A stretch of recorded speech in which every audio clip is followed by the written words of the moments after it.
loved it. I'll send you a copy. Bam! Bitch went down.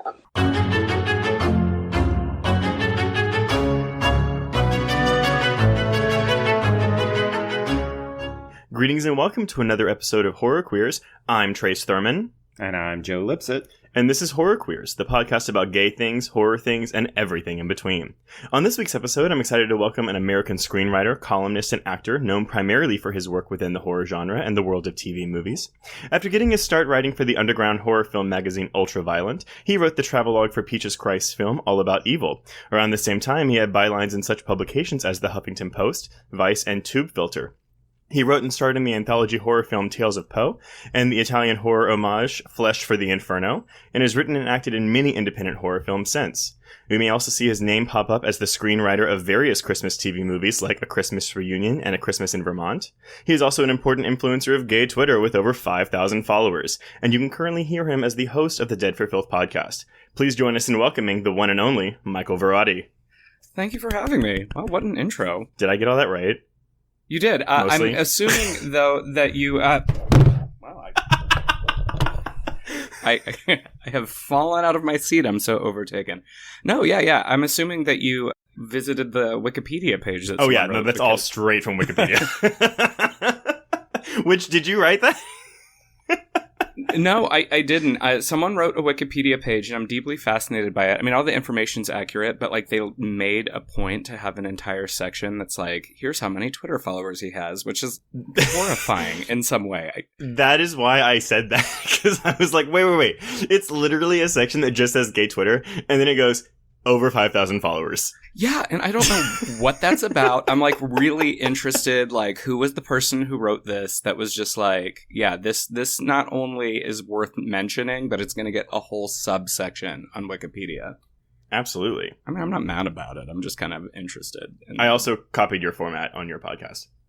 Oh, the greetings and welcome. I liked it. I actually thought Trace was just sucking up to you, but this is so much more entertaining. No, I'm not going to like copy it and rip it off and then just like pass it off. I'm obviously going to comment on the fact that I jacked it. Euphemisms. Well, I liked it. That was actually a not intended pun. So, anyway, yeah, welcome to Horror Queers. Yeah, I'm stoked. I can't wait to talk to you guys about this movie. Which, Joe, what movie is it? We're talking about Psycho 2, which is not directed by Anthony Perkins, like I said it was last week. Well, if you would have listened to the episode that I edited, you would know that I cut that part out. Nah. But Anthony Perkins did direct Psycho 3, so it's in the neighborhood. He did. Which I actually watched for the first time last night, directly after rewatching Psycho 2. It's bonkers. Like, I know that's not what we're here to talk about, but Psycho 3 is like a wackadoo movie.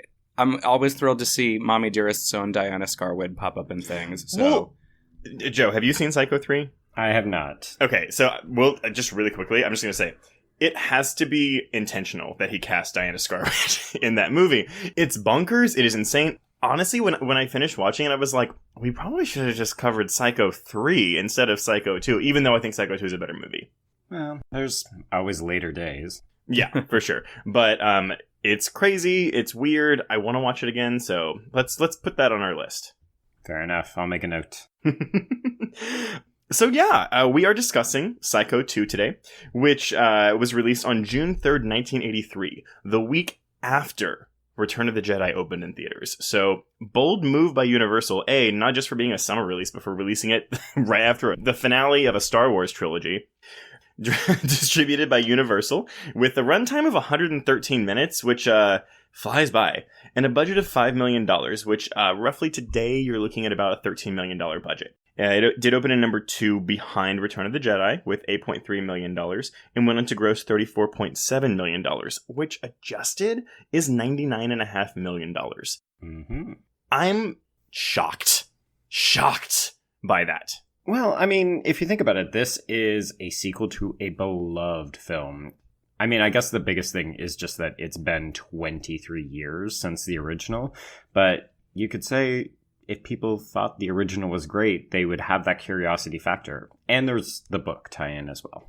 I guess I always think about, like, you know, I feel like it's a modern thing with all these sequels and reboots coming out, you know, decades after their original. But was Psycho 2 the first of its kind in that respect, where it was such like a long gap between the original and also such a prolific original and the sequel? That's an interesting question. I don't know the answer to that, but I was thinking while this movie was playing out how there is quite an interesting parallel to how Halloween 40 utilized that length of time as part of the prestige in its release. I mean, obviously, there was the many Halloween sequels in between that. But there is something to be said about trying to maintain a singular storyline decades after the original that kind of plays in here as well. Also, Halloween has always to me been a spiritual progeny of Psycho, so I always am interested to kind of compare the two. 100%. And Joe and I differ a little bit on our opinions of Halloween H4O. I do like it, and while I'm aware of its flaws, I think he's a little bit less warm on it. That being said, I do think that Psycho 2 is a better movie than Halloween 2018. Oh my god, yes. Obviously. Joe, wait, that's not surprising to come from you, but as someone who, again, I liked Halloween, I mean, you know, it's fine. Well, this has a competent script, and yeah. You know what? We're not talking about Halloween. But yeah, so listeners, if you've never seen Psycho 2, which honestly, we gave you a week's notice, so it's really on you if you didn't do that and you're listening to this, but you should go and watch it because it's a movie that I saw for the first time probably 5 years ago, and I didn't think, I assumed it was going to be bad because honestly, I had seen Psycho, the original, and I'd seen Psycho 4 on TV at some point in my childhood, and so that's the only, I never seen 2 or 3. 4, from what I remember, isn't great. But I could be wrong. Maybe it holds up. It's kind of like V.C. Andrews. Whenever I think of 4, there's something kind of like oddly molesty about it because of just like this intense like psychosexual attraction that happens between Henry Thomas and Olivia Hussey because they try and go back and give you the backstory of Norma. Oh, it's an origin story, right? Yeah. Half and half. But also, I love the Olivia Hussey connection, though, because you could also argue that Black Christmas was heavily influenced by Psycho. And so for her to be in that movie and course, Psycho 4 as Norma Bates of all things is pretty interesting for sure. But yeah, so I always assumed this movie was going to be bad, and I feel like I'd heard it was bad, but it's kind of great. And while it's not as revolutionary or as creative as Psycho, I mean, it's a solid 4-star movie for me. You know, what's interesting about this movie is it is a tricky endeavor, right? To not only follow Psycho, but to assume that you're going to make a sequel to a Hitchcock film at all. Because Alfred Hitchcock kind of occupies a monolithic place in the pop culture zeitgeist in the way that there are some filmmakers that it seems it would be absurd, I guess, to suppose that you have any stake in the claim of trying to improve upon or expand upon the work of someone like a Hitchcock or an Orson Welles or like, you know, some of these people that we hold to a high degree just for their place in cinema history. And the fact that they waited so very long to do this and then they did and in effect actually turned out a relatively competent movie more so is just an interesting history. And I saw this movie a while ago, and I had mentioned before we went on the air, and you had mentioned in the intro that I had done some writing for Peaches Christ. In addition to doing the travel log when she toured her movie, I used to just write like odds and end content for her webpage to kind of keep horror fans coming back as well. And we had hatched this idea at one point to do a franchise retrospective of Psycho. And I watched all 3 of the sequels in like quick succession sometime like around 2009 or so. And what was wild about it is I kind of still, and to this day, think of the 3 sequels as sort of their own trilogy, and the original movie, it kind of informs them, but it's like it's its own entity. So I guess that even I have yet to navigate and negotiate the Hitchcock connection of it all, even though it's there. Like, I kind of love these movies, but I think of 2, 3, and 4 as their own thing, where the original still sort of stands alone, and that's just my own film nerd neurosis, I think. I can maybe understand that, but Psycho 3 is very, I can feel the connection between Psycho 2 and Psycho 1. Like, honestly, I could double feature them, and I think it works. It obviously, you know, I love the opening of Psycho 2, where it's the black and white Universal logo, and then, of course, it's kind of a pet peeve of mine, but it opens with the shower scene from the first movie. And it's a pet peeve of mine when a movie that is homaging or referencing another movie, if it makes me think about a better movie and makes me want to watch a better movie. And this movie took a big gamble by doing that in the beginning. Luckily, it pays off because everything after the shower scene like works out. And they even also homage the shower scene again, halfway through with Meg Tilly. But Psycho 3... where their bread was buttered. Yeah, 100%. I mean, again, this is like 1983, like, whatever. But Psycho 3 feels completely different. And granted, as Joe mentioned, directed by Anthony Perkins, and it stylistically doesn't even feel similar to the first two movies. Whereas I think the first one and the second one, even though it's not Hitchcock doing the second one, there is a connection there where it feels stylistically similar. Oh, for sure. Yeah, I would buy that. So yeah, reception was, again, not as negative as I thought. I mean, it's kind of hard to pull from Rotten Tomatoes with a movie like this. Anything pre, I want to say 1990. You're kind of going with limited resources here. But 61% of Rotten Tomatoes, but a 53% from audiences. Whereas with Metacritic, you're looking at a 54 out of 100 with a user score of 7 out of 10. So flip-flop there. But either way, I think that people were okay with this at the time. Even Ebert, well, actually, Ebert preferred 3 to 2, which kind of boggles my mind. I can see it. The thing about Roger Ebert is he always was very, very hard on genre films, which I always found very fascinating considering his connection as a screenwriter to the work of Russ Meyer and the fact that he wrote Beyond the Valley of the Dolls. I was as much as I respect Roger Ebert's place in the pantheon of film criticism. Yeah.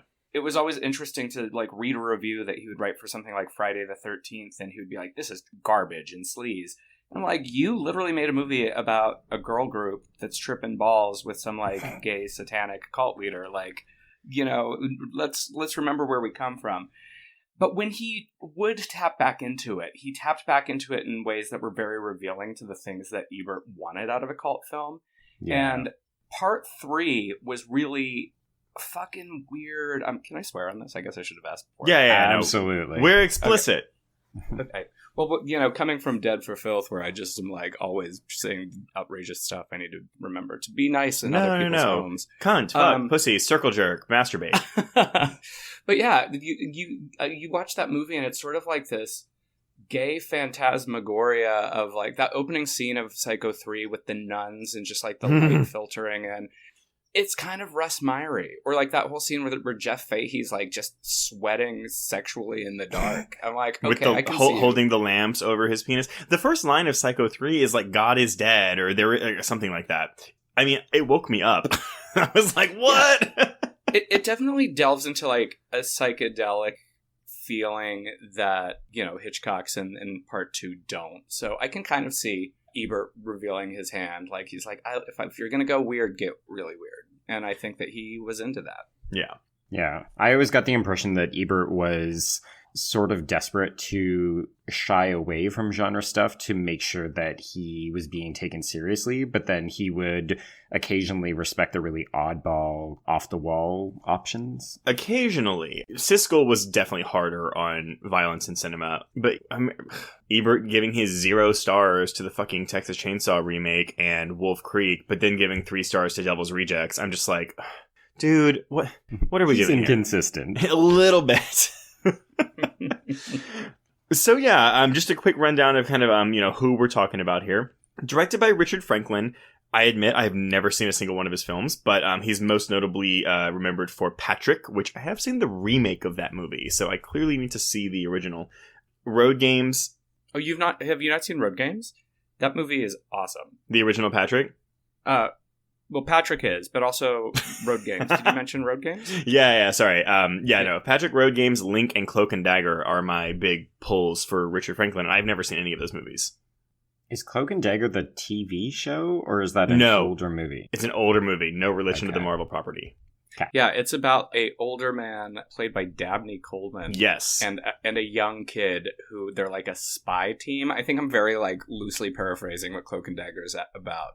It used to play on the Disney Channel. That's the only way that I know what that movie is, because Disney played it every now and then.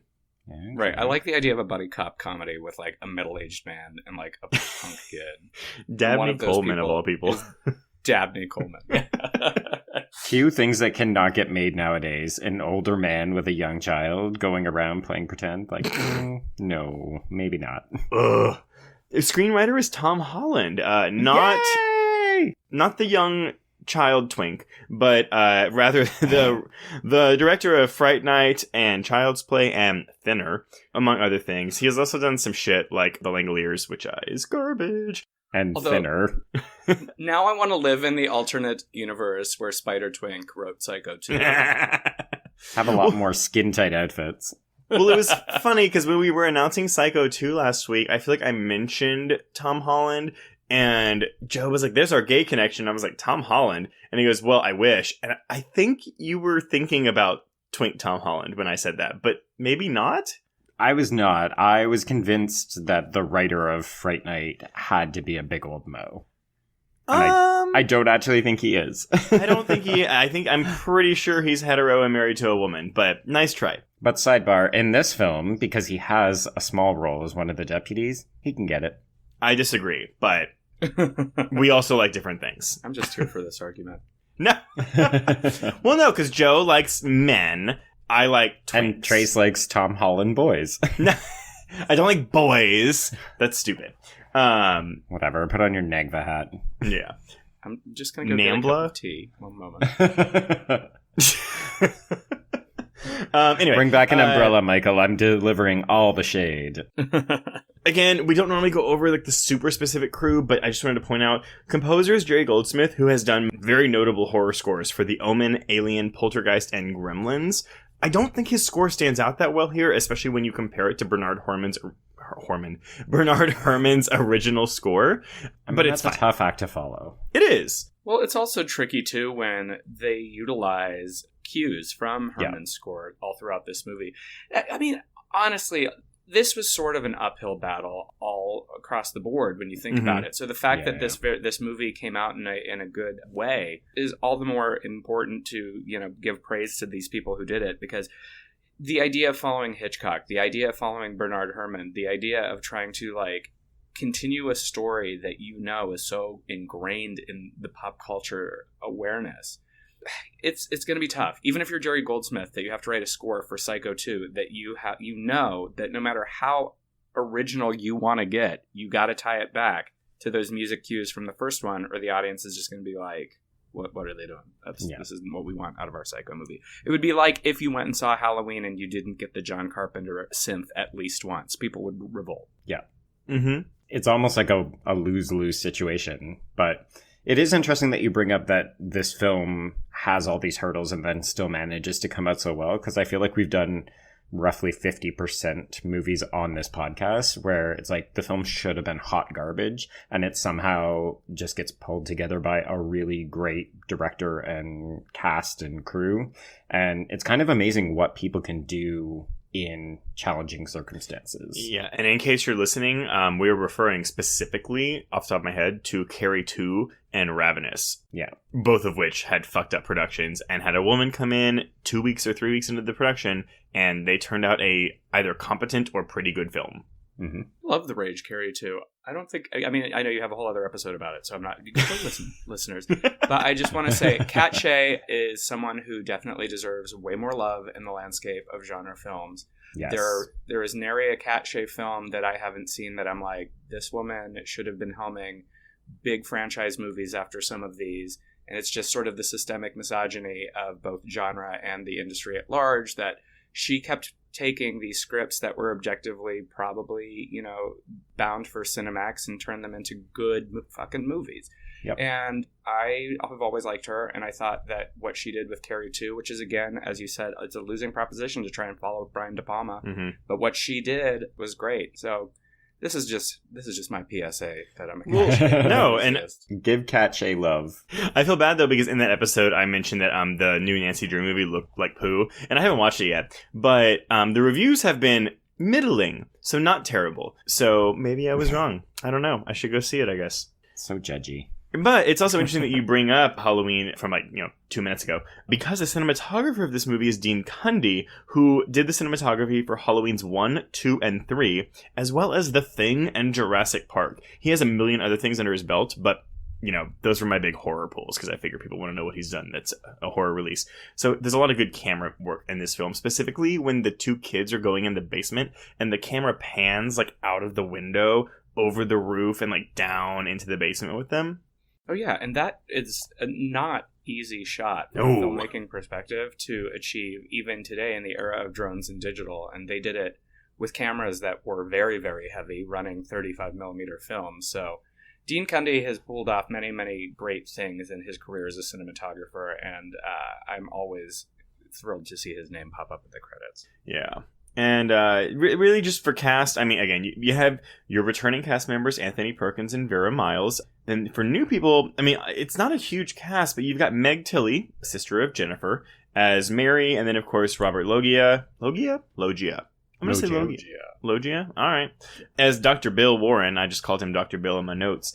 And Dennis Franz of NYPD Blue fame as Warren Toomey, the ex-manager of the Bates Motel. Well, he's current when the movie starts, but ex as the movie progresses. Mm-hmm. So yeah, that's Psycho 2. What's it about, Joe? All right. There we go. That was a nice segue, by the way. Way to cue me up. So, as you mentioned, after replaying the infamous Janet Leigh shower death from the original, Psycho 2 opens with Norman Bates, Anthony Perkins of course, being released from an institution after 22 years, much to the displeasure of an alarmed Lila Loomis, Vera Miles. So, we're to take it that Lila has married Sam, although he never appears in the film. He's dead. I think they say he's dead, right? Yeah. Okay. We assume it's because he got blown up at the end of Halloween 6. Oh, God. Later Halloween movies. Call in Anya Stanley. Oh, gosh. All right. After returning to the family home under the supervision of Dr. Bill Raymond, Robert Loggia, Norman begins work as a cook at a local diner. Here he is welcomed by Emma Spool, Claudia Breyer, who we have not mentioned because I don't know that she's anyone actually famous. She's not. I was going to put her in the call sheet, but then I was like, oh, she's like super like a bit part until the last 2 minutes of this movie. Mm. And she hasn't really done much. Okay. So he meets Emma Spool and he befriends a waitress named Meg Tilly, whom he puts up in the Bates house when she reveals that she has nowhere else to go. After fired motel employee Warren Toomey, Dennis Franz, who has let the motel go to seed, makes a scene at the diner, Norman begins receiving notes and phone calls from his mother. Toomey is killed while collecting his things, and soon the bodies begin to pile up, including a local boy who was killed in the fruit cellar. Norman increasingly thinks he's losing his mind, which is revealed to be part of Lila and Mary's master plan, because it turns out that Mary is Lila's daughter, but she feels badly for mistreating Norman. Unfortunately, by the time she decides to put a stop to the ruse, Norman has already begun to slip. So Lila is killed in the basement, and then in the resulting confusion, Dr. Raymond is accidentally killed by Mary. Seeing Mary in his mother's drag, Norman goes completely off the rails, and Mary is shot by the police defending herself from him. In the final scenes, Emma Spool reveals that she is Norman's real mother, but Norman quickly kills her and recreates the same setup as the original, mimicking Mother's voice and setting the body up in the window in anticipation of more murders to come. And that's what you missed on Psycho 2. Yeah, I mean, where do y'all want to start with this? Should we start with that black and white opening sequence? Because I had completely forgotten it. I had to. Thought that I had put on the wrong film. I have the 4-disc Blu-ray box set, and I was like, fuck, I put in the wrong disc. But then I was like, wait a minute. That doesn't make any sense. It doesn't start with the shower scene. I will admit, though, I'm a sucker for old school logos. So even in 83, showing that black and white Universal logo, I was on board. Mm-hmm. Right. And the shower scene is so iconic. What more can you say about it? I think that they knew what they were doing. But it is a tricky thing, like you said. You are either setting yourself up for a victory lap or for instant disappointment by reminding the audience, oh, here's the movie that we based it on that everyone really likes a lot. Yeah. Good luck, everybody. That's kind of how it feels. Here's to me. The bar that we're setting for ourselves. And now let's see if we end up over it or under it. Well, I think just from an overall premise standpoint, Psycho 2 does what a sequel should do, which is take the premise and kind of flip it on its head. And it does, even for the first hour, because it makes Norman the center. It doesn't make Mary the center or Lila the center of the movie. It's about Norman. And even when that middle, like, I want to say it's like an hour into the movie, the twist is revealed. It's literally an hour. Yeah. Okay, so it's like on the dot. That Mary is Lila's daughter. That also, I mean, like, I remember seeing that for the first time, and I was like, what? And it's great. So you have the first hour of this movie where you're like, oh, like, this is so fucked up. Like what's going on? And then the second hour is just like another movie, but it's still a good one.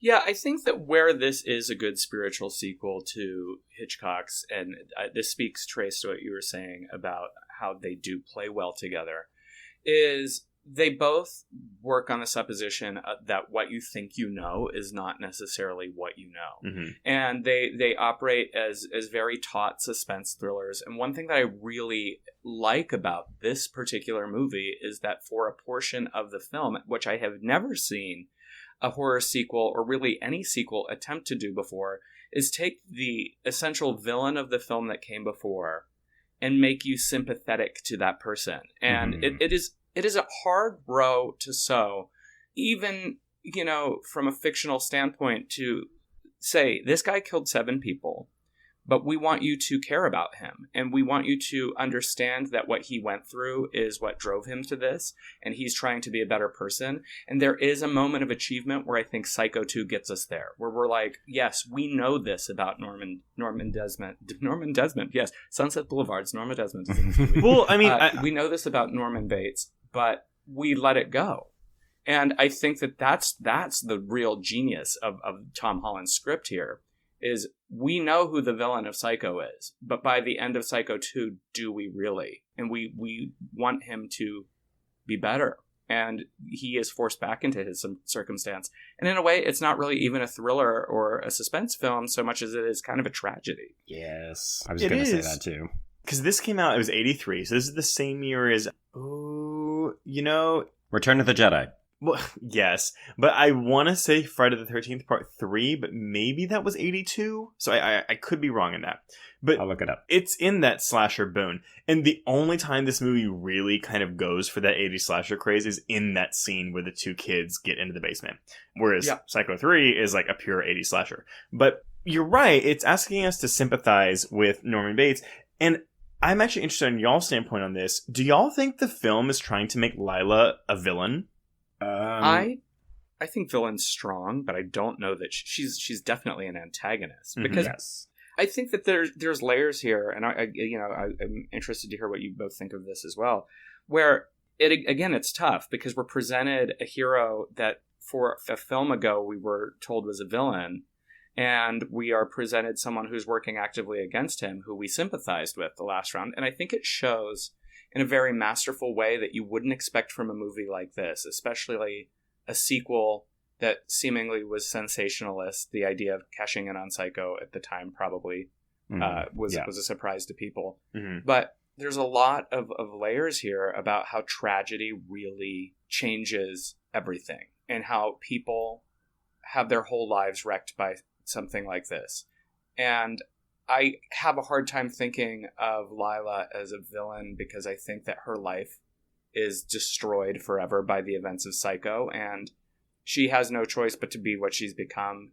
Meanwhile, Norman is trying to move past what he was, and that's really powerful in a way, I guess, that I wasn't even prepared to talk about until we got there. So, and it's honestly, watching Psycho 2 on its own, like, let's pretend like you'd never seen Psycho, because I do think that you could watch Psycho 2 without having seen Psycho, and I think it'd be a drastically different experience, but it works. Like, you can still get it. Sure. But Lila's death still comes as a very big shock. At least to me. I mean, especially the way she dies, which is probably... Yeah. Like, that knife in the mouth, and you see it come out the back of her head. Because she's not a main player in this film. I feel like she has like 5 scenes tops before she dies. But then to take this woman who is essentially the hero of the first movie and do this to her, I mean, I like it. It's such a ballsy move, but it's still like, what? I would kill to know what people thought back in 83 when this came out. Well, I read a few reviews of this from back in the day, and there was definitely hesitancy about this idea that you had polluted or corrupted this character who was the heroine from the first film. So there were definitely some people who watched this film thought, I think, that it was not only a cash-in, but that it was doing a disservice to the original film by turning Lila into this vengeful, angry, bitter woman. There's that scene where Mary confronts her and says, we shouldn't be doing this. He's not the person that we think he is. He couldn't have committed this murder. And Lila just shuts her down. She's like, I don't care. This is what we want. We want him back into that institution. She's willing to do whatever it takes. So in that regard, I agree with you, Michael. I think villain is too strong a word, but antagonist, absolutely.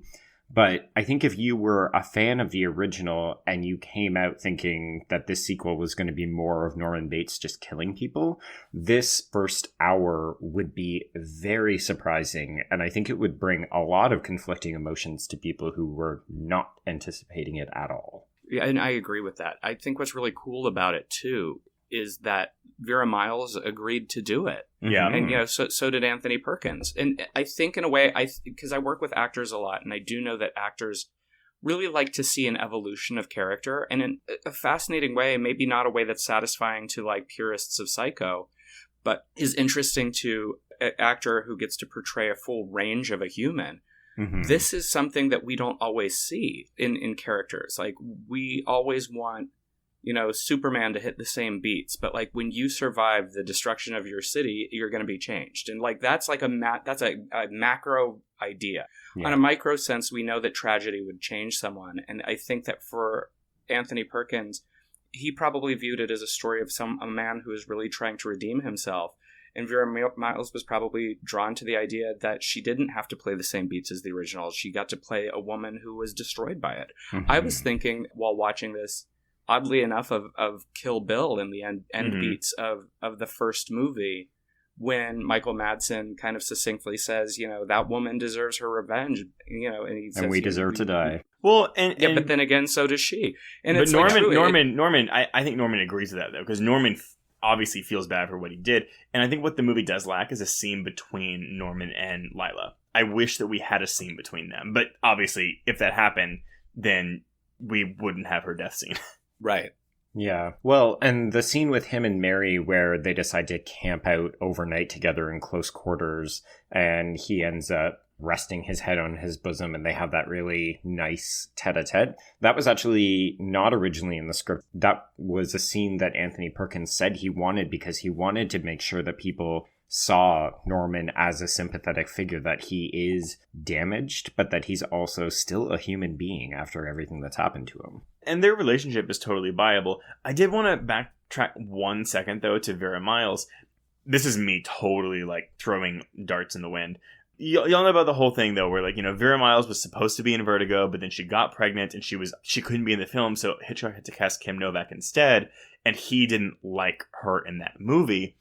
It's always kind of the rumor that he held a grudge against Vera Miles for getting pregnant.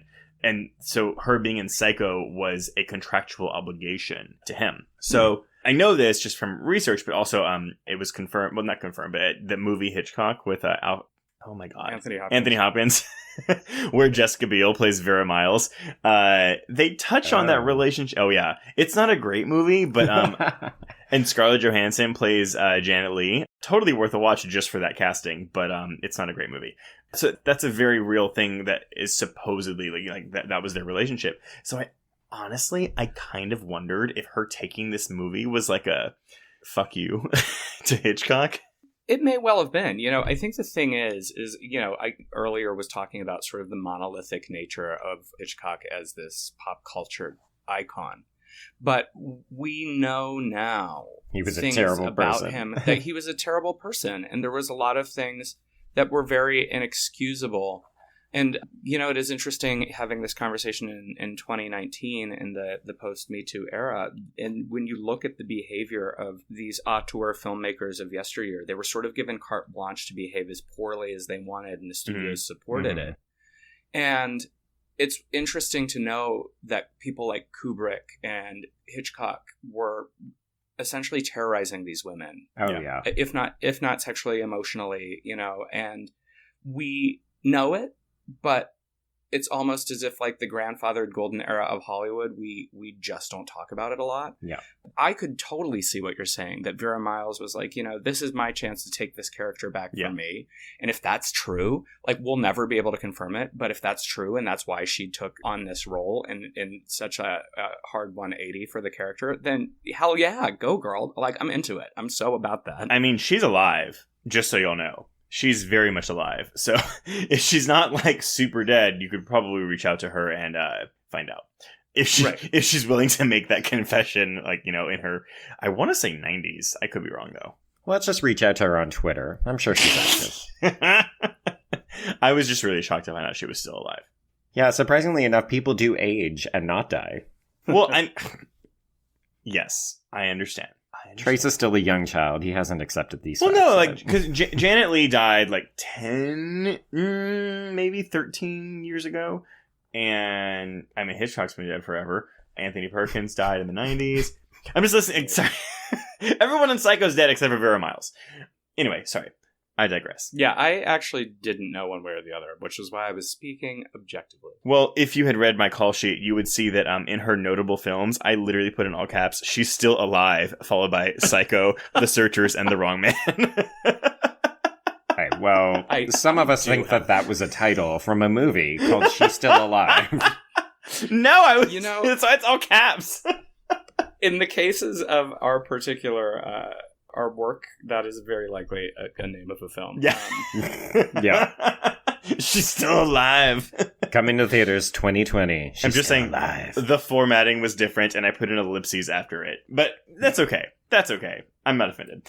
I actually literally did think it was the name. I did too. I would have put in the fun facts. Vera Miles is still alive. Fun fact. Just so you know. I mean, it's shocking. Get a letter tomorrow. Okay, so bringing us back on point. It's interesting, Michael, that you brought up the Me Too and some of the abuse, because I don't know if the two of you know this, but apparently Meg Tilly had a very difficult time on this set. I didn't know that. And I don't think it shows at all in the final film, but she's on the record as saying that she felt abused by both Anthony Perkins as well as Richard Franklin. That's actually interesting that you say that, because I was doing some reading. I don't know if it was on Psycho 3 or if it was on Psycho 4, or maybe it was even Psycho 2, but someone, maybe it was Richard Franklin, said that Anthony Perkins was one of the most challenging actors he'd ever worked with. I actually think it was Richard Franklin now that I'm thinking about it. I could be wrong. But someone said that about him. And I'm obviously it's probably because he has such a close connection to this character. But so that Meg Tilly would have said that about Perkins too? I mean, I'm not defending it. Sorry, by any means. But doesn't it kind of make sense? I mean, you have this character who's iconic as fuck, and he doesn't want it to get fucked up. I mean, I don't know. He was like, "Don't fuck this up for me." Well, okay, so I've read an Anthony Perkins biography. He was not without his diva qualities, and obviously he had a difficult career after the success of Psycho because he was originally a leading man. He was in romantic comedies, and then the one role turned him into a horror icon. He could never get rid of it. So his days were done. He was also, a totally closeted actor, so he had a bunch of skeletons in the closet. I had a really quick question, though, because I know he died. He died from pneumonia through complications of AIDS. Mm-hmm. Was it confirmed that he was gay? Oh, yes. But yes. So definitely. I mean, because I know he had a wife or he had a partner. I should have. Yeah, he also had a long-term boyfriend. Okay. Yeah, Tab Hunter had been in a long-term relationship with Anthony Perkins that Tab Hunter himself had confirmed. Okay. I believe he talks about it in the documentary Tab Hunter Confidential. Got it. Okay, Yeah. Continue. Interestingly enough, also hearkening back to one of the comments you made earlier, Trace, so Meg Tilly took this role. She had not seen Psycho. And that was the source of their animosity, was she was like, I don't get it. Why are all the reporters making such a big deal about Anthony Perkins? Why are they storming him and asking him all these questions? And he was like, bitch, do your fucking homework. And after that, their relationship on set was very frosty. And then Jennifer's like, excuse me, just Psycho. That was a really bad Jennifer Tilly impersonation. I'm so sorry. You're going to have to work on that before we get to a Jennifer Tilly movie. We're doing... Well, Sorry. I'll cut that out. Yeah, cut that out. But yes, you're right. That's kind of shocking, though. I mean, well, I say it's bad, but were VHSs around in 1983? No. Well, Too early. There you go. It's, you know what? She tried, I bet. She was probably born when Psycho came out. She could have watched it on Betamax. Oh dear, Michael, you're gonna have to explain what Betamax is to Trace. I'm okay. I'm sure I'll Google it later. It's a dead format. Yes. Is it like Laserdisc? It's in between Laserdisc and VHS. It was like, you know how Blu-ray was competing with like HD? Yeah. HD TV? No, HD DVD, yeah. So it was that sort of thing where it could have gone Betamax or it could go VHS and VHS 1. Yeah, they were like littler tapes. They were kind of like cute. Like an 8-track almost?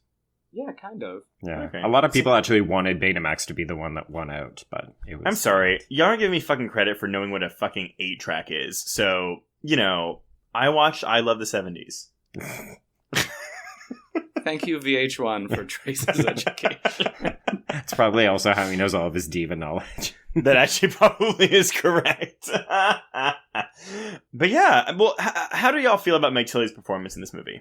I actually think that she's really interesting because she has a less clear path through. Like, you've got a very clear arc for Norman Bates in this film, and then you've also got a relatively clear but obviously much smaller arc for Lila. And then you've got Mary trying to do this subterfuge balancing act where it's not even clear if she's in love with Norman or if she's feeling motherly or if she just feels guilty. And I think she's really hitting that delicate balance well, or at least for me, she is.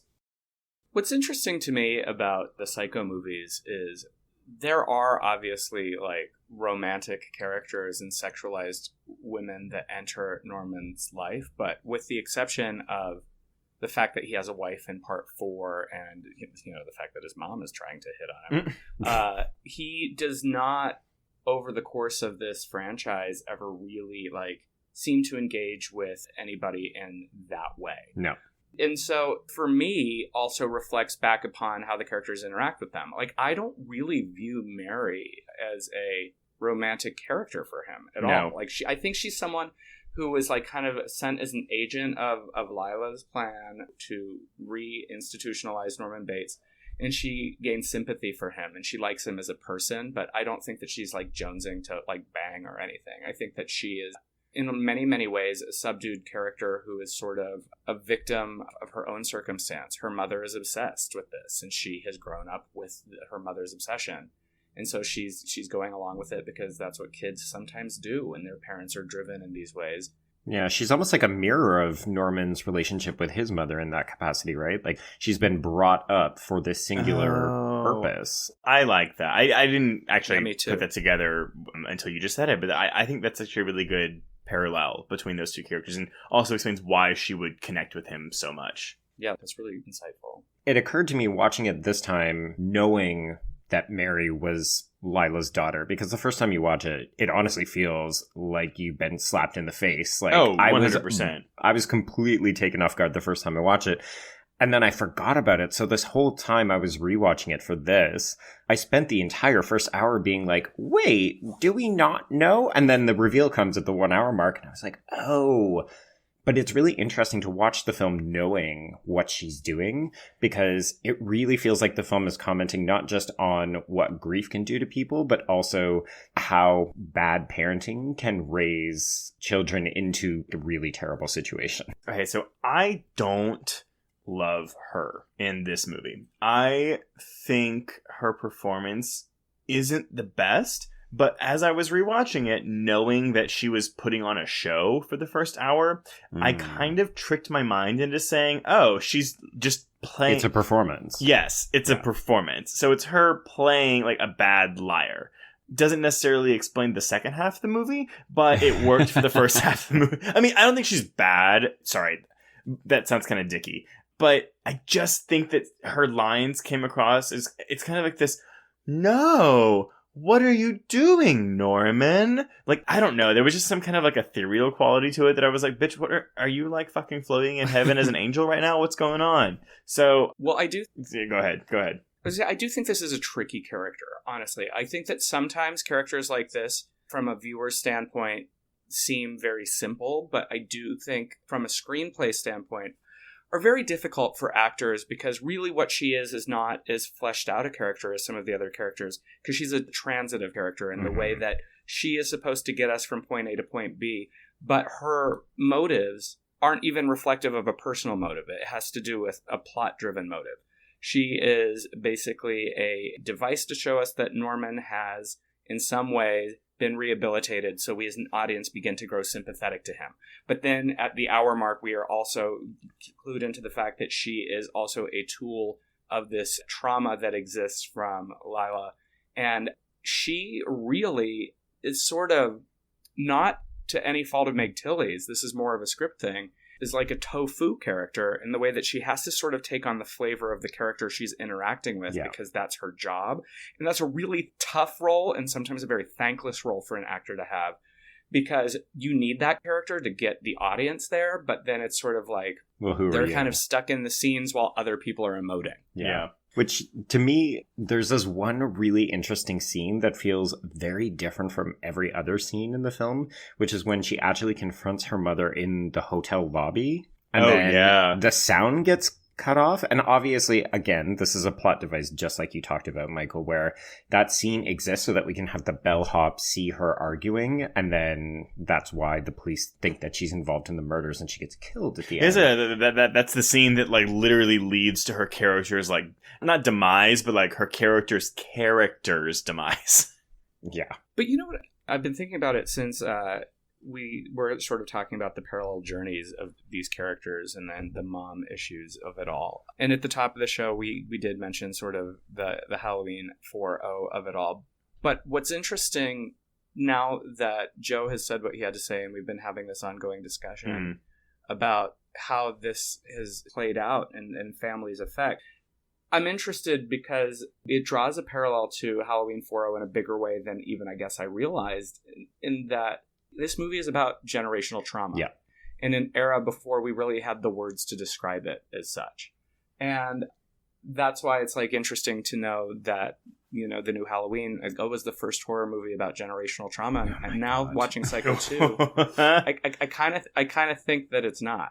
I mean, I didn't think it was anyway, but like this definitely is like, look, here it shows how this has destroyed not just one generation of people, but two. Absolutely. 3, really. One of the big differences is that H4O kind of hung its hat on that idea. They knew that they could use that as not just a marketing ploy, but also as a thematically resonant way of getting people back invested in Laurie Strode's journey, which is one of the reasons why I find myself disliking that film so much more, is because it purports to do that, but it's not actually doing that. It doesn't care about Laurie Strode's journey. Whereas here, I feel like the film, even with the twist, where half of the film you don't even know that it's about intergenerational trauma, it still pulls off the heavy lifting better.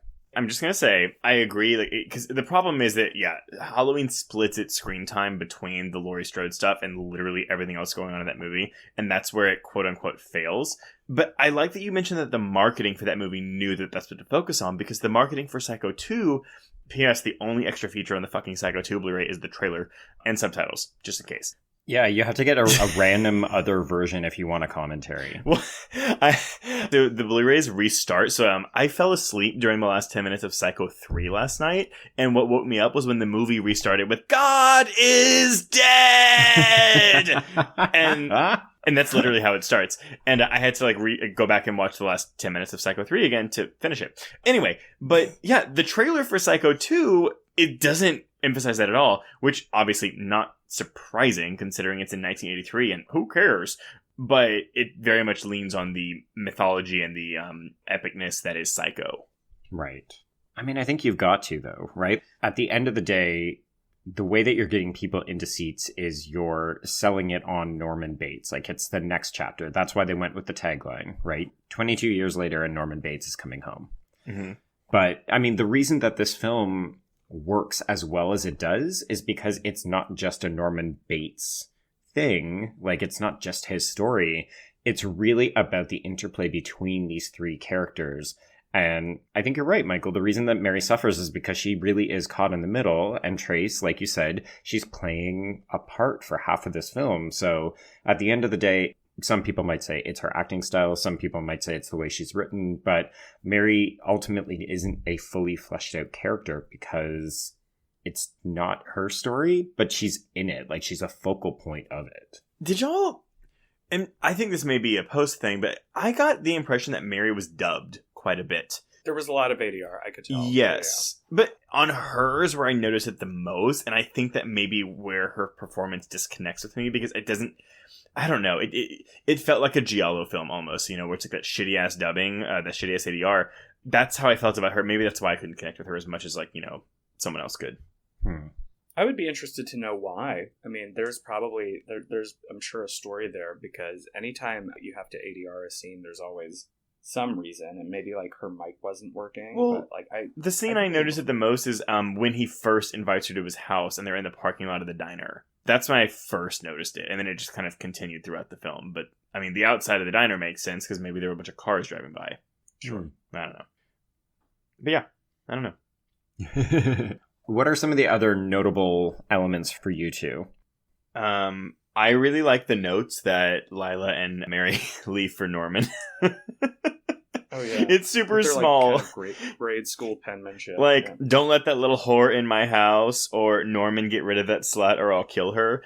Oh, I love the slut note because Anthony Perkins has this amazing, like, reaction where he's like, slut. Yeah, like, we don't say that word in this house. I know, he says it, and then he just kind of, like, flounces off, and I'm just like, wow. But then there's also lines that I'm like, oh, that's, like, there's the part where the cop's like, so what's the trouble? Bates dressing up as his mother again? Like, this really flippant, nonchalant attitude. Or, I love whenever Norman confesses that he killed his mother to Mary, and he's like, when I was 12, my mother went mad, so I slipped her a little poison, and he, like, mimes it. Yeah, that line delivery to me was classic. I have a special note about it in, like, when I was taking notes watching the film. I was like, oh, wow, that is an interesting inflection that Anthony Perkins decided to use for that particular line. And even Mary, though, when she's talking to Toomey, and she's like, you want to know how he makes love? Better than you'll ever be, fat boy. And it's like, what are we watching? You know, I have to say, speaking of Toomey, I basically worship the altar of a character actor, and when character actors get to do what they do best, it's one of my favorite things. He is despicable. This era, gross. Oh, he's so despicable, but it just shows how good Dennis Franz can be. Mm-hmm. And in this pre-NYPD Blue era, a lot of times Dennis Franz would pop up in Brian De Palma movies as, like, the sleazy PI, or, like, you know, the, like, second string cop who's, like, investigating, like, the hooker killer or whatever. Yeah, he's an asshole in Die Hard 2, right? Yeah. Shit, he's in Die Hard 2? Oh, I need to rewatch that. I love Die Hard 2. Sorry. Digression. Dennis Franz is an asshole across the 80s. Yeah. But I think that, like, you don't like him, which means he's doing his job. Like, I think that, like, you're not supposed to like that character. Even though, I mean, that character is, in a way, much more real than some of the people who actually inhabit the rest of the world. Mm-hmm. Because the truth is, we know, just living on the internet, how mob mentality can reach people are not forgiving. That's how people are. So the fact that he is, like, stuck on this, you know, maybe you all are cozy with Norman Bates, but remember, he's a psycho. We're supposed to not like him because he's, like, a sleazy sex hotel operator, but he is voicing kind of, like, what I think real people in town would have actually been thinking. Well, that's the thing, though. Like, the people, other than Lila, no one else in town, even the cops are on Norman's side. Like, everyone seems to be rooting for Norman in this movie except for Lila. And Toomey, I know, it's kind of amazing. It's sort of like this whole town somewhere in Southern California is like, we definitely believe in the benefits of medical science. Well, and the power of Christian goodness. Yeah. Right? Yeah. Well, that Christianity plays a lot bigger factor in Psycho 3, just a heads up, Joe. Yeah, there's nuns aplenty. Nuns Aplenty, by the way, is the name of the next movie that She's still alive. Nuns Aplenty. She's still alive. I love it. Do you two like the idea that this film is almost like a closed parlor set where, you know, we've got the diner and we've got the motel and we've got the house, and really we don't go too much further than that? Yeah. It occurred to me, Michael, as you were saying, oh, well, Toomey's representative of these other people. And I'm like, we never even see the town. Like, we never see Norman have to go and get groceries from people, like regular Joe kind of people. And it's interesting because I think it works to the benefit of the film to have him be isolated. Like, we only ever see him at the site of the crime or at this job, which he almost immediately quits. And you're like, God, Norman, you're literally just spending all of your time at this place that's driving you crazy. I think that's probably both a story choice, because it forces him to be back in the place that when we as an audience want him to be, because that's why we go and see the movie. Mm-hmm. But also it like lends itself psychologically to his degradation over the course of the storyline. And then just from a filmmaking perspective, I've gotten these notes where they'll be like, oh, I see that you wrote a scene outside. You know, it would be really great if it was inside so we don't have to pay for something. and might be rainy. We can't afford. Yeah, it's true. It's true. A lot of times when films are set in like very specific locations, it's usually like an artistic choice, but it's also a budgetary choice. And even though with inflation, this movie certainly had a very good budget. Yeah. Studios love to cut corners. Speaking of budgetary cutbacks, I do love the throwaway line they throw in the beginning where the psychiatrist is like, well, they were cutbacks, so a trained social worker can't check in on you from time to time. So it's just like, here you go, here's life. We're not going to check up on you because there's budgetary cuts. Right. But in my mind, who would have played that part in 1983? A young Sally Field. The Flying Nun. Now you're thinking absolutely. Yeah. Would she have died, though? No, she flew away. Spectacularly. Yeah, to Nuns Aplenty, part 3. I mean, there's a lot of...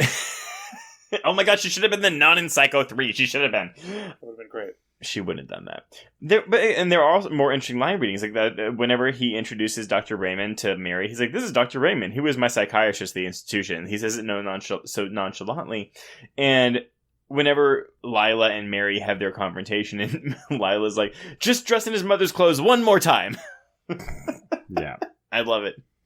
It's really that easy. I can't let go of my vengeful tactics. Somebody's got to wear that wig in Mom's dress. Your daytime drag challenge. Yeah, it's your quick drag is you need to get into Norman Bates' mother's outfit in 5 minutes. And drive him to murder. Do y'all think that this movie feels like a cash grab?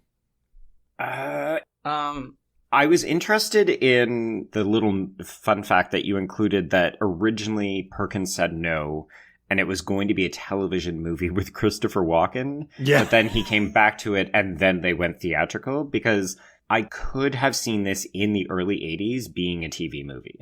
Not at that runtime. No.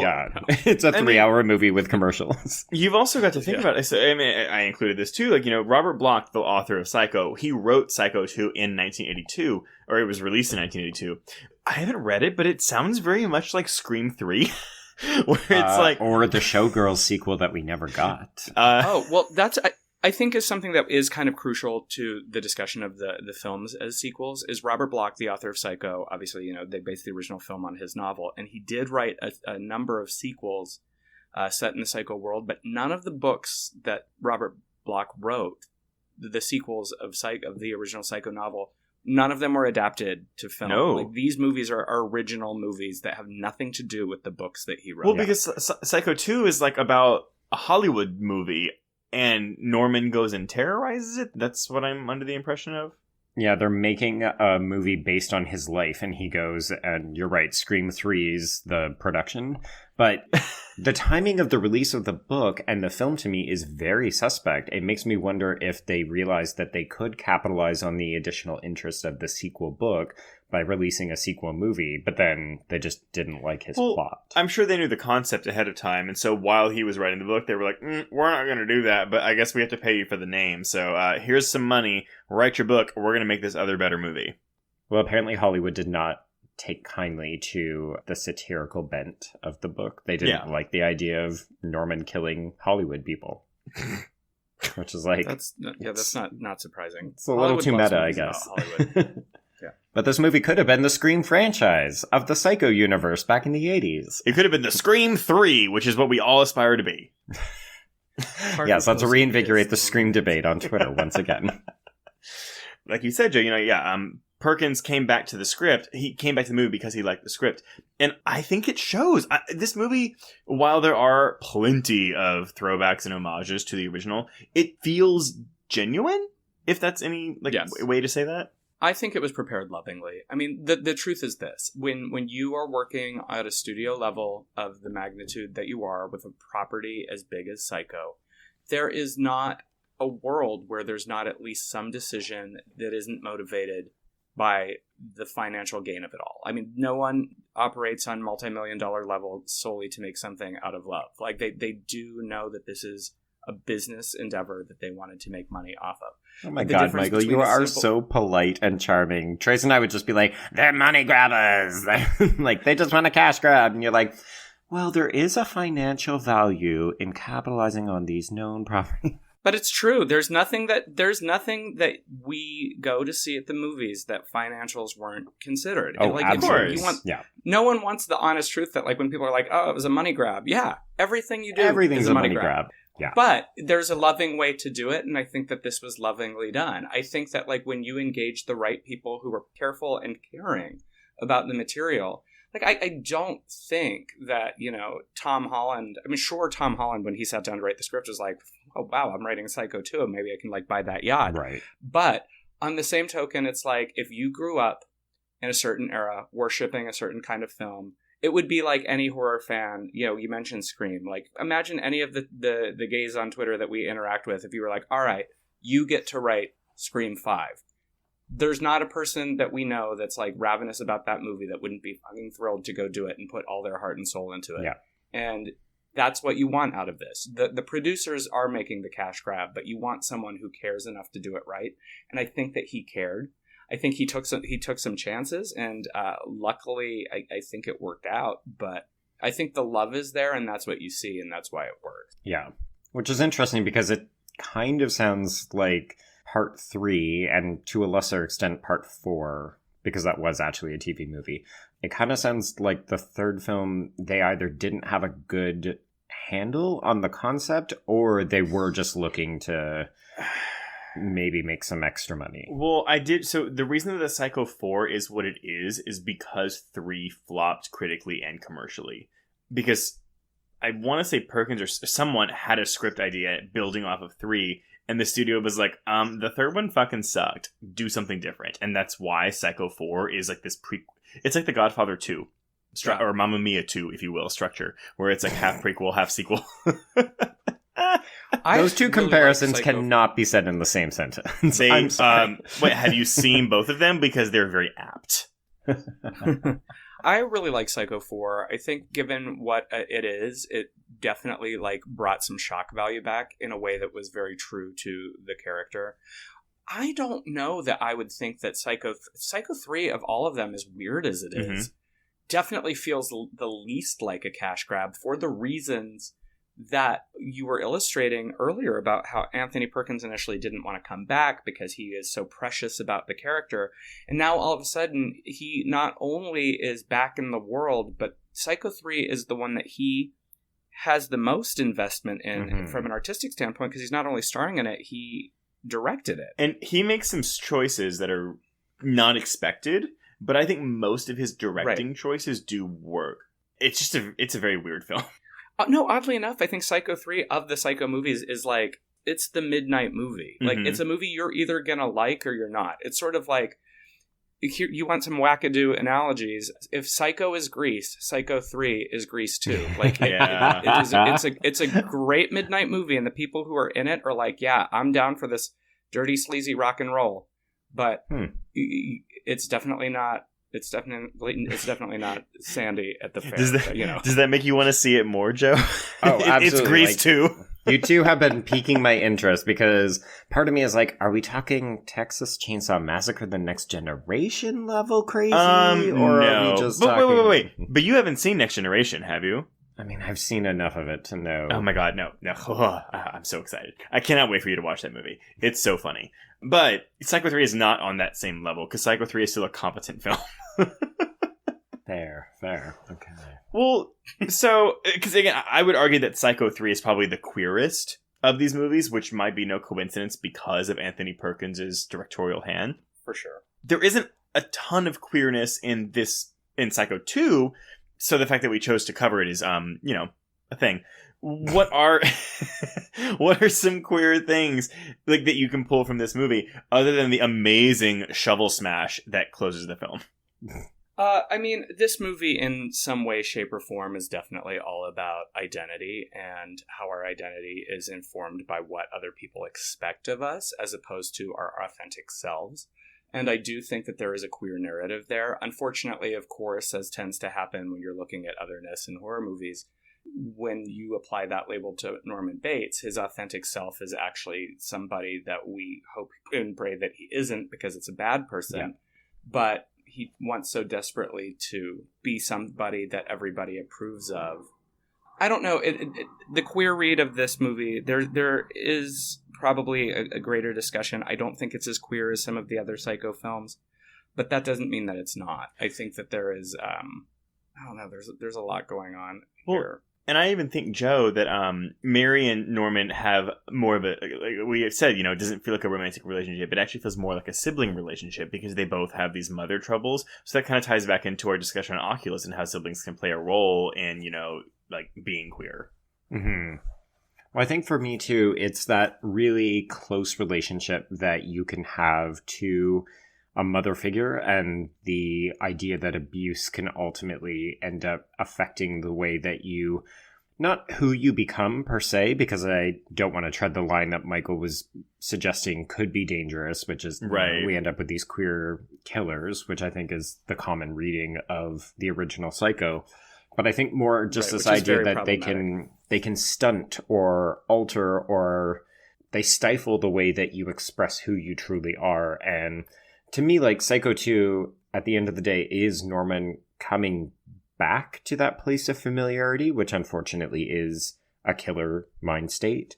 But the grappling with it and the questioning and the being uncertain and having to, talk to people about it in a hesitant tone and say, like, I don't know what this means about me. To me, that is very much like almost a coming out narrative. Yeah. And then, he hits his real mom in the head with a shovel and carries that body upstairs. So, admittedly, like when I first saw this, I'm going back 5 years, I thought this movie was done. And Meg Tilly getting killed is still shocking to me. And I don't know why it is, because again, like you're talking about a sequel to a movie that famously killed its female protagonist at the 40-minute mark. But it's such a tragedy. It is. Because before she dies, she turns against him. Mm-hmm. So he loses that one person of support that he had immediately. And then she's dead immediately after that. Yeah. It's shocking. It's tragic. It's sad. It's a terrible end for her character. Like, not narratively, it works. But it's just depressing as fuck. Oh, yeah. And then he gets off the hook because she's literally pegged for all these murders. That's terrible. And then Mrs. Spool comes in. Mrs. Spool. Yeah, this doesn't hit quite as hard as I would quite like, if only because part of what I liked about the early parts of the film was the uncertainty of, is Norman losing his mind, or is it that, at the hour mark we find out, oh no, he's actually being played. So to then introduce this unexpected third option of, oh no, he actually was receiving notes and calls, maybe not all of them, but some of them were from this mystery absent mother. It's a little like Freddy Krueger has like a strange backstory, but we're only now hearing about it. So I will say this. So as y'all may know, the biggest complaint that people have about the original Psycho is that therapist scene where, he exposition drops Norman's entire diagnosis. Mm-hmm. The second one has something similar when the guy talks about Mary and how they believe that Mary was the killer in the whole situation. And I actually thought that was a very nice throwback to that callback. Scene. Yeah. But then it also kind of does that again when Mrs. Spool does her little exposition dump. I will say, and I'm sorry to throw Psycho 3 back into the mix, but Psycho 3 has one of the laziest, most sloppy exposition dumps of, this is what's been happening all along. And it's in relation to the Mrs. Spool thing that I don't know if words can describe it. But anyway. Well, this really did They're all feel similar. like it felt like a bit of a setup. Like, if this movie does well, we can explore the fact that Norman had a different mother than we expected, and what does that mean? Or it sets up that original relationship from the first film again. It's putting a pin in it, but it's also opening it up. Well, I mean, this is what really makes it a product of the 80s as opposed to the original Psycho, because at the time Hitchcock makes Psycho, they're not thinking sequel. about... Yeah, exactly. And that's it. It's like, whereas in 1983, you've already seen, several slasher franchises start getting kicked off. I mean, like, we're not quite in the meat of it yet, but it's there. Like, the trains left the station. Even the fact that it opened the week... same week or week after. I'm sorry, my brain is off. A week after the Jedi. Like, yeah, there you go. What were they thinking? What were they thinking? And a June release for this slasher sequel. Sorry, I'm still boggled by that. Well, they were probably thinking it's a summer release. The kids are out of school, and it's a well-known entity, so we could make some big bucks. I mean, yeah, and that's it. A lot of money. I mean, this is not the same target audience who would be going to a Star Wars film. Although, of course, now we know that a Star Wars film is a 4-quadrant film, and it's everybody's film. Yeah. Except for, haters and trolls. But that's a different podcast. Oh, wait, yeah. Michael, though, you were saying something, and I apologize because I interrupted you. Oh, no, I was just saying, it's like they are now thinking, we want to go back to the business of it all. At this era where sequels are proving to be the box office draw. Yeah. They are now thinking about it in ways they were not thinking about it when Psycho came out. So, of course, it's like, well, if this does well, let's set it up so Norman can come back for another romp. Absolutely. And yeah, it did. I looked it up while we were talking earlier. This is coming out in between Friday 3 and Friday 4. Yeah, so they already know that there is a hunger for horror audiences. Because there was a gap, because it was 80, 81, 82 for Friday 1 through 3, a gap in 83, and then 84 was Friday 4. Yes! Oh, I knew it. So this actually is like right when franchising and sequels for slasher films particularly, I don't know, it's so weird to me. I wouldn't consider this film a slasher film. Well, like, I know it is, but I also at the same time I'm watching it and I'm like, this is a drama where a couple of people get stabbed. That's actually the one thing I wanted to touch on really quickly before, but I forgot. So this is in the boon of those 80s slashers, and it doesn't quite hit the mark in terms of like being a slasher like Psycho 3 does. It's too adult. It is, but I kind of respect it more. And honestly, had the scene with the two kids smoking pot and having sex, where he's really awkwardly grabbing her boob. I mean, personally, Yeah. I've never... You had never done that before. I've only made out with one girl in my life, but I don't... That looked really not comfortable for her. I mean, maybe it was. I don't know. I don't know what girls feel like. But had that scene been excised from the film, I think, it might be a better film. It's wholly unnecessary, apart from the fact that it alerts the cops, and that's it. Well, because I think we're supposed to believe that Mrs. Spool killed them, right? Oh, yeah. But... Miss Spool kills everybody, except for Dr. Raymond and Mary. Ooh, but when he dies, though, and he lands on that banister, and the knife is pushed further into his chest, I love it! The kills in this movie are surprisingly brutal. Yeah. People are getting knives shoved really hard into them. Like, even when Mary is slicing at Norman as he's advancing on her down the stairs, I was like, these cuts hurt. They look painful. Toomey gets a slash across the face, and it's clearly a prosthetic. Like, the makeup isn't exceptional, but it's a really deep slash on his face that pops up. Mm-hmm. And yet they pull the death scene, like they just fade to black. And you're like, okay, are they going to pull the punches? And then we get the kid's death, and you're like, okay, this is a little more artfully designed. And then you get the Raymond death, which is... It's escalating. Oh, that Lila death is perfect. I love that Lila. And you see her corpse at the end, it's all black, but hidden behind those rocks. Grody. But yeah, I mean, I respect the film, though, for not playing into the slasher formula. Because again, yeah, like Michael said, this is the boon of it. This is you're in the thick of it. It's about to take off with Friday the 13th, the final chapter, and Nightmare on Elm Street comes out the year after this. So it's kind of respectable, I think. Yeah. Well, I think it definitely carries a balance. It's heading into the decade of slashers while still trying to maintain respect to the original. And it effectively works on both levels. So what's your score for this movie, Michael? Out of 5? Out of 5. I would definitely give this like a 3.5. Only because I don't think it has the lasting impact of the original. I mean, what does? But I do. That's true. I mean, but it was funny. When I was revisiting my my assessment of this when I wrote about it a decade ago, I actually said it was probably my least favorite of the 3, but with the caveat that I still think it is a really great film. And I just think that I really apparently have a affinity when I'm digging into sequels that I just want them to be crazy. See, It's fair. It totally fair. And I mean, that 90-minute runtime for Psycho 3 and its complete batshit insanity, I mean, I want to watch it again knowing what it is, because I think, again, immediately after watching Psycho 2, I was just kind of like, what is this? Psycho 2 is unquestionably a more masterful film. I think this is that debate where, like, you can recognize a film as better, but better is not always favorite. Right. If that makes sense. Absolutely. Yeah. And I mean, when I went to go rescore this on Letterboxd, I had given it a 4.5 out of 5 when I saw it, 5 years ago. I downgraded it to a 4 because 5 years ago I was blown away by how not shitty it was. So yeah, but I still think it's right. I mean, Psycho's like a 5 out of 5 for me. Psycho 2 is a 4, and then Psycho 3 is a 3. So we'll see what Psycho 4 is for me one day. I don't know. I gotta go back and watch it. Yeah.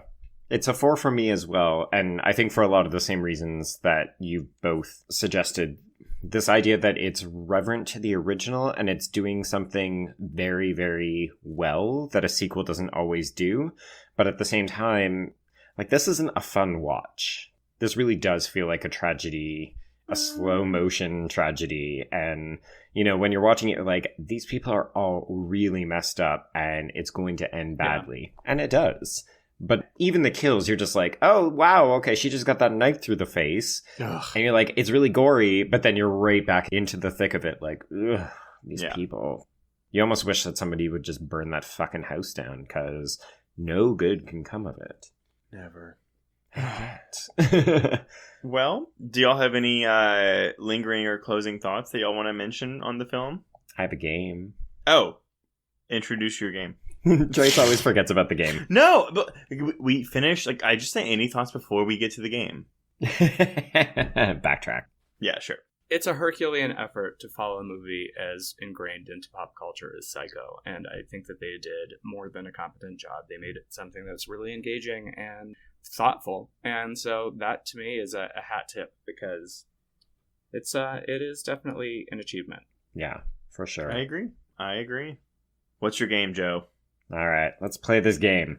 So, originally I had 2, but I think we'll just keep it to 1. And the one that I'm going to go with is, if you had to make a Gus Van Sant style direct sequel to this film, who would you cast?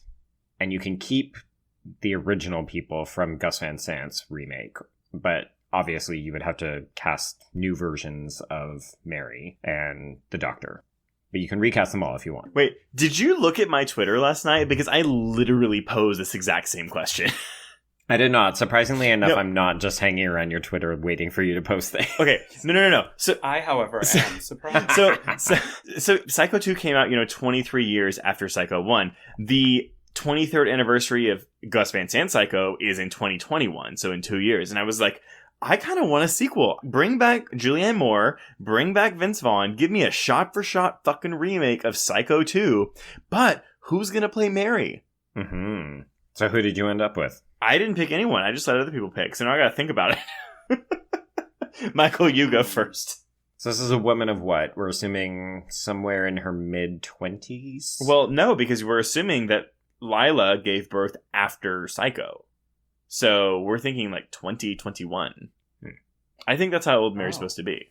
Well, that's gosh, who did I pick for this? Someone said it's not age appropriate, but do Jennifer Tilly. And I was like, I would love that, but no. Oh God, I definitely think I'm just going to hard pivot away from that while I think about it and say I want someone outrageous to play Mrs. Spool. Okay. Like, give me a shock Helen Mirren review. Ooh. But the problem is, though, Mrs. Spool isn't just in the end of the film. She's in the beginning, too. So you... Right. And you're like, that's such a Murder, She Wrote, like, cop-out. You're like, well, clearly this woman has something to do with it. Oh, because it's a famous person. It really is. Yeah. But, you know, I think that if you're doing the bold Gus Van Sant remake of Psycho 2, let's just go fucking crazy. Yeah. I want to see that version. With Mary, though, again, we're assuming Julianne Moore's the mother. We had to have a redhead. So, okay, I'm going to throw something out there. And I don't think it would be good. If you say Bella Thorne, I'm going to shoot you. I was going to say Bella Thorne! I was going to say Bella Thorne! No. Go to your corner. You are excused from the game. You don't get to play anymore. Because I think that she would have the same acting ability as Meg Tilly. Oh, God. Norman, what's wrong? Oh, my God. Hello, mother. Terrible. What's her name? Lady Bird. Saoirse Ronan. I know her name, but I refuse to say it out loud. So I'm going. Oh, I know. I'm like, let me put a bunch of marbles into my mouth, and I'll try to pronounce her name. Is like Saoirse Ronan. Saoirse. It's Sursha. That's how you pronounce it. Saoirse. All right. What about her?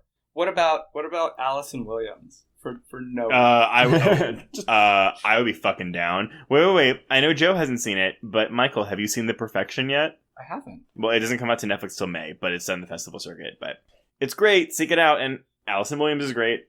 All right, I'm ready. My body's ready, as the kids say. Or the other version is you go the Jordan Peele route and you just direct cast this with all black cast members.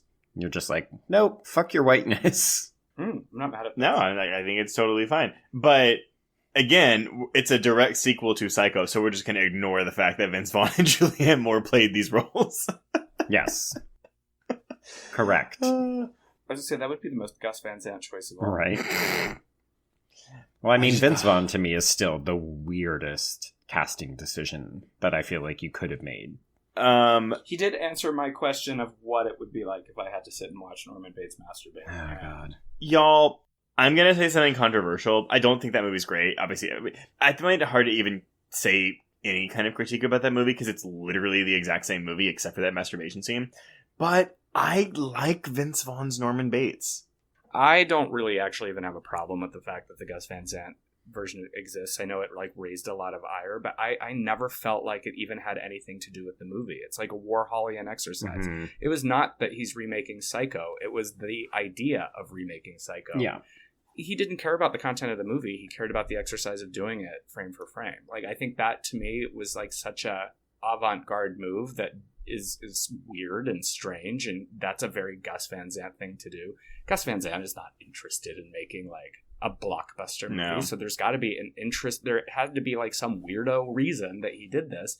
It's probably the closest that we'll ever come to your other point where you said, you know, most of the time movies are being made for the purposes of making money. Whereas I think in this case, it was probably Gus Van Sant being like, sure, I'm going to riff on this known entity, but also I'm just really intrigued by the exercise of filmmaking a shot by shot of this classic. Well, and that's the thing, because I even saw on Twitter today, someone replied to me yesterday when I was watching Psycho 2, and they were like, well, the Psycho remake is the worst remake of all time.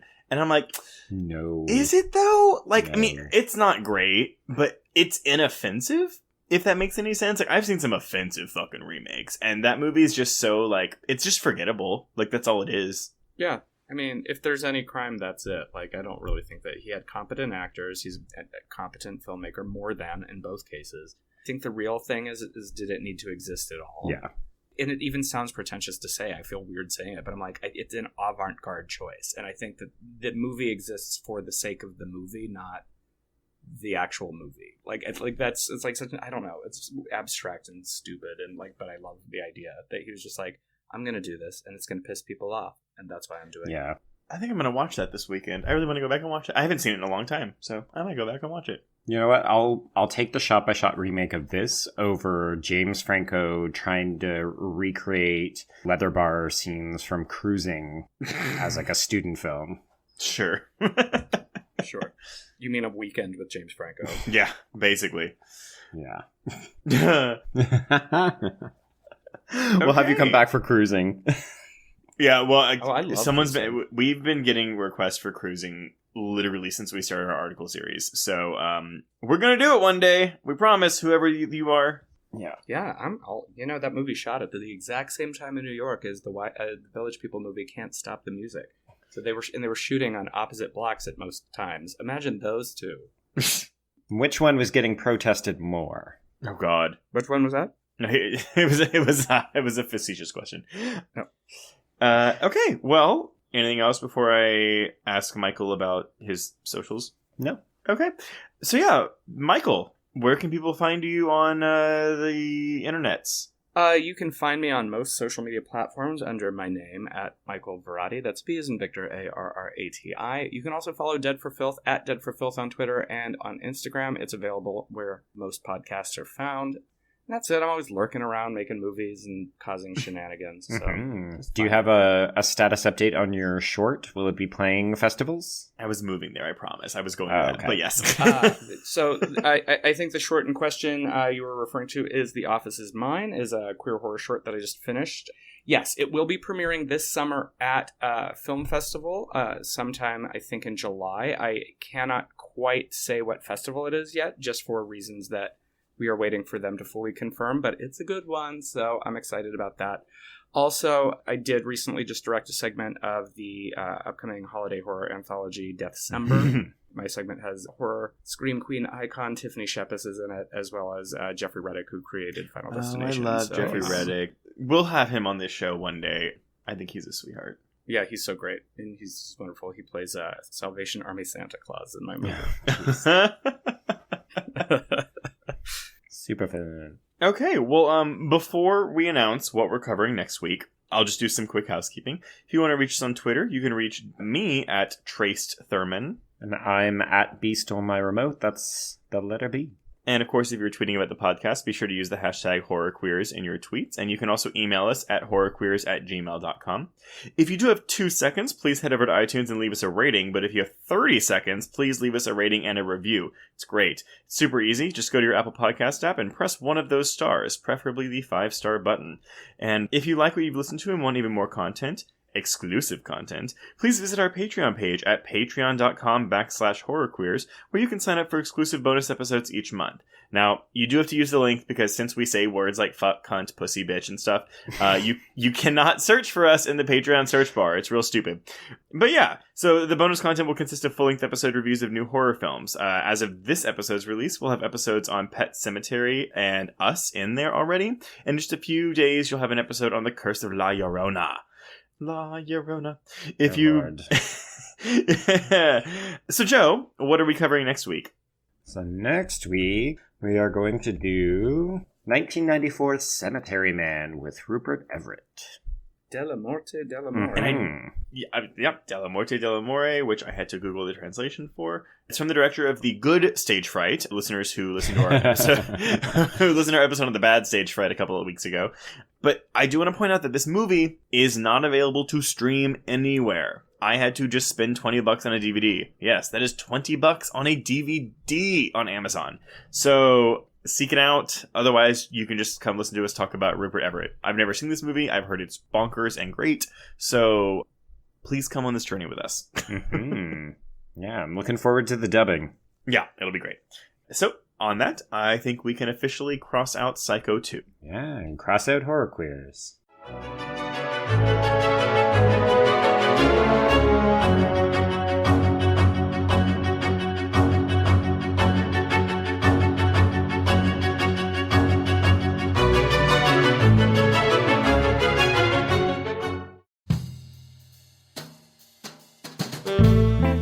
Get in, losers. This is the Lady Killers, a Feminine Rage podcast. I'm Jen. I'm Sammy. I'm Rocco. And I'm May. Our podcast is a tribute to the female-identifying killers in horror and more. Each episode will feature us, your Supreme Court of female murderers, discussing our favorite lady killers, from your Julias and Jennifers to your Carries and Christines. We'll tell her story, decide if it's good for her horror, and answer the most important question of all: would we die for her? Join us on Thursdays as we pull on our sweaters, snatch our ice picks, sharpen our scissors, and honor the lady killers who live on the silver screen. No boys were harmed in the making of this podcast. Yet.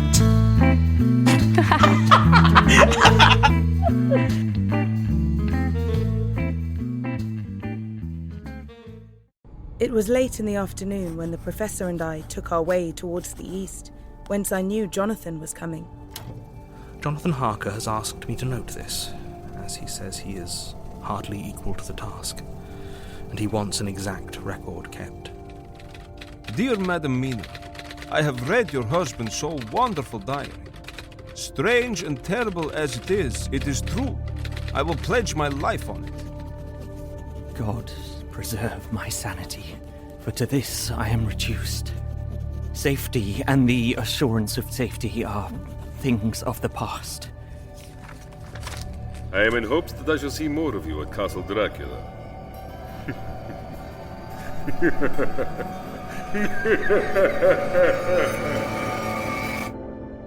Listen to Regarding Dracula wherever you listen to podcasts, or find us online at bloody.fm.